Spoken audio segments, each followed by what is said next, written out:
Class 9 के जितने भी स्टूडेंट हैं उनकी जो वार्षिक परीक्षा है उसमें कौन कौन से चैप्टर्स पूछे जाएंगे इस पर हम चर्चा कर लेते हैं।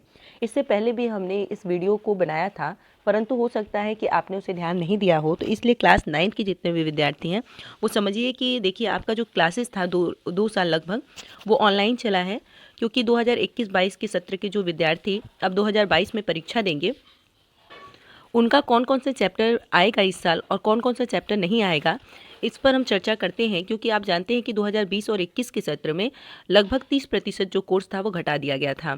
तो इस बार भी क्या वही प्रक्रिया अपनाई गई है या उससे अन्य प्रक्रिया है, इसको देखने के बाद पता चलेगा। तो आइए पढ़ते हैं, देखते हैं क्या क्या चीज़ें इसमें बताई गई हैं मूल रूप से।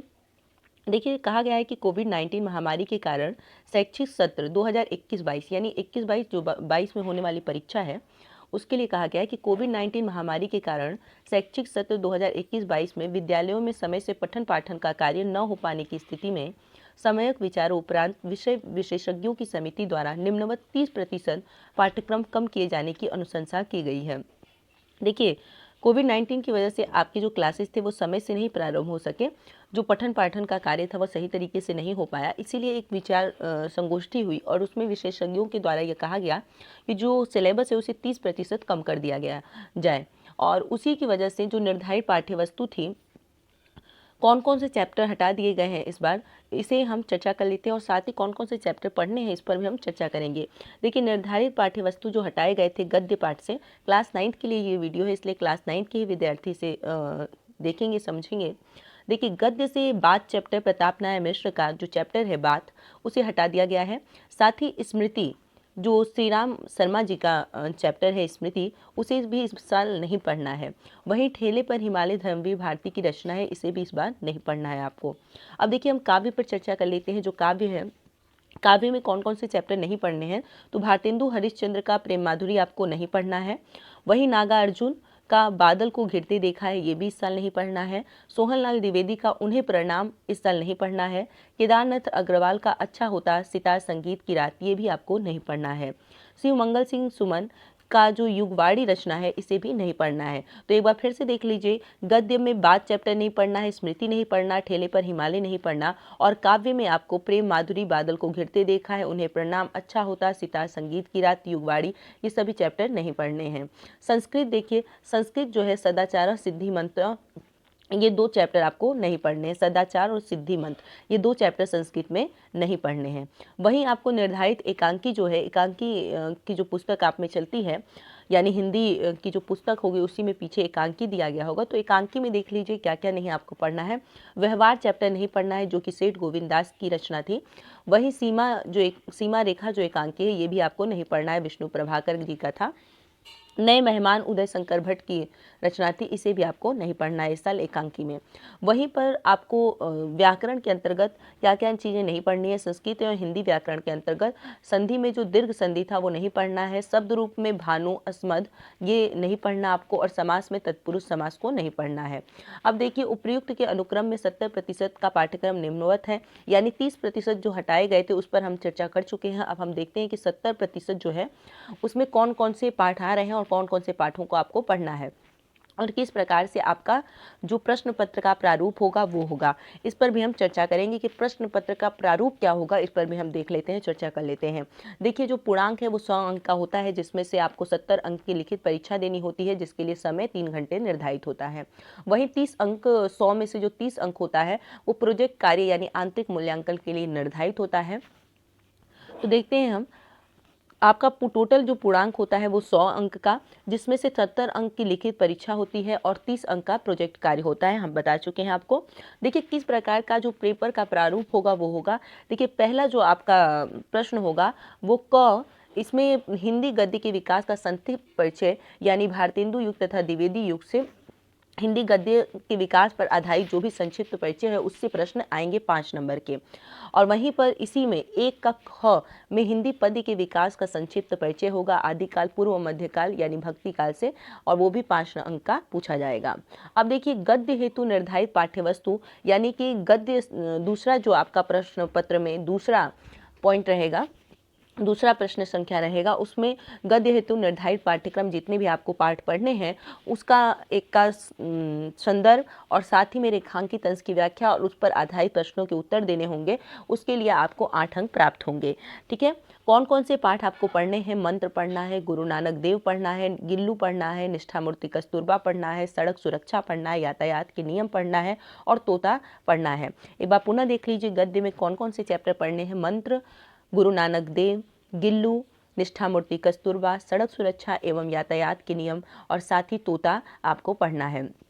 आगे देखिए, तीसरा जो प्रश्न संख्या है होगा आपके पेपर में, वो काव्य पर आधारित प्रश्नों के उत्तर आपको देने होंगे। यानी काव्य, एक काव्यांश दे दिया जाएगा और आपको उसका संदर्भ लिखना होगा, उसकी व्याख्या करनी होगी और साथ ही उसके काव्यगत सौंदर्य भी बताने होंगे। उसके लिए भी 8 अंक निर्धारित होगा। अब देखिए कौन कौन से चैप्टर इस बार आएंगे। तो देखिए, कबीर आएंगे, मीरा, रहीम, मैथिली शरण गुप्त, हरिवंश राय बच्चन, संत रैदास, यानी इन सारे के जो भी चैप्टर निर्धारित है, कबीर का जैसे साखी है, मीरा का पदावली है, रहीम का दोहा है, मैथिली शरण गुप्त का पंचवटी है, हरिवंश राय बच्चन का पथ की पहचान है, संत रैदास का प्रभु जी तुम चंदन हम पानी, ये सारे चैप्टर आपको पढ़ने हैं। ठीक है, आगे हम देख लेते हैं संस्कृत की निर्धारित पाठ्यवस्तु। संस्कृत का गद्यांश तथा श्लोक का संदर्भ सहित अनुवाद करना होगा, जिसके लिए आपको 5 अंक मिलेंगे। यानी गद्यांश दिया होगा और अथवा करके श्लोक दिया होगा, किसी एक का आपको संदर्भ सहित अनुवाद करना होगा। कौन कौन से चैप्टर संस्कृत से पूछे जाएंगे? वंदना, पुरुषोत्तम राम, सुभाषितानी, परमहंस रामकृष्ण, कृष्ण गोपाल नंदना, ये आपके 5 चैप्टर इस बार निर्धारित किए गए हैं। और हम आपको यहाँ बताते चलें कि हमने अपने चैनल पर पाँचों जो आपका संस्कृत में इस बार पूछा जाएगा, इस 5 चैप्टर पर वीडियो बना लिया है, जिसमें हिंदी अनुवाद को हमने बहुत सरल ढंग से समझाने का प्रयास किया है। और एक वीडियो में आप संस्कृत की जितने भी चैप्टर इस बार पूछे जाएंगे उनका हिंदी अनुवाद के साथ साथ आपको प्रश्न और उनके उत्तर भी प्राप्त हो जाएंगे। तो इसलिए उस वीडियो को भी आप देख लीजिए, हम यहाँ पर पिन कर देंगे इसी वीडियो के पहले कमेंट में। अब देखिए, 5वां जो प्रश्न पत्र में प्रश्न होगा वो निर्धारित एकांकी से होगा, जिसमें आपको कथानक, चित्र एवं तथ्य आधारित प्रश्नों के उत्तर देने होंगे, जिसके लिए आपको 3 अंक प्राप्त होगा। अब देखिए, एकांकी कौन कौन सी निर्धारित की गई है। इस साल आपके सिलेबस में सिर्फ 2 एकांकी है, दीपदान और लक्ष्मी का स्वागत। निर्धारित पाठकों के लेखकों तथा कवियों का जीवन परिचय देना होगा, जिसके लिए आपको 3-3 अंक प्राप्त होंगे। यानी एक लेखक और एक कवि का जीवन परिचय देना होगा।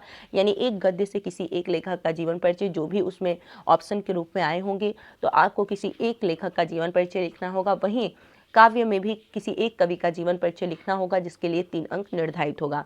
अब हम 7वें प्रश्न की ओर बढ़ते हैं। पाठ्यपुस्तक से एक श्लोक आएगा, जिसके लिए 2 अंक मिलेगा, इसलिए श्लोक भी आप याद करके रखिए। ऐसा श्लोक जो कि प्रश्न पत्र में न आया हो, ऐसे श्लोक को आपको लिखना होगा, जिसके लिए आपको 2 अंक मिलेगा।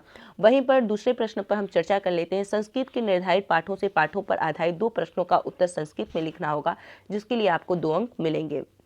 8वां देखिए, पेपर में होगा काव्य सौंदर्य के तत्व, जिसमें से रस पर आधारित प्रश्न पूछे जाएंगे। सिंगार एवं वीर रस सिर्फ आपके चैप्टर में है, जिसका अस्थायी भाव, परिभाषा, उदाहरण और पहचान पूछा जाएगा, उसके लिए आपको 2 अंक मिलेंगे। वहीं आपको छंद से पूछा जाएगा, छंद, चौपाई एवं दोहा है, उसके लिए भी 2 अंक आपको मिलेंगे। वहीं अलंकार पूछा जाएगा, तो शब्द अलंकार में अनुप्रास, यमक, श्लेष और उसका परिभाषा, उदाहरण, पहचान पूछा जाएगा, तो उसके लिए भी 2 अंक आपको मिलेंगे। अब देखिए, 9वें प्रश्न की ओर हम बढ़ते हैं। 9वां जो प्रश्न है कि हिंदी व्याकरण तथा शब्द रचना, इससे संबंधित प्रश्न आएंगे। तो पहला उसमें क में वर्तनी तथा विराम चिन्ह से प्रश्न आएगा। ख में शब्द रचना, तद्भव, तत्सम, विलोम, पर्यायवाची से आपसे प्रश्न पूछे जाएंगे 2 अंक के। वहीं समाज से अव्ययी भाव, समाज, परिभाषा और उदाहरण आपसे पूछा जाएगा। मुहावरे एवं लोकोक्तियां जो है वो अर्थ एवं वाक्य प्रयोग से संबंधित प्रश्न पूछे जाएंगे, जिसके लिए आपको 8 अंक प्राप्त होगा। संस्कृत व्याकरण से 10वां प्रश्न रहेगा, जिसमें आपको संधि है, जो कि सिर्फ गुण संधि आएगी, परिभाषा, उदाहरण और पहचान लिखना होगा। वहीं इसी में ख जो होगा वो राम और हरि का शब्द रूप से परिचय होगा।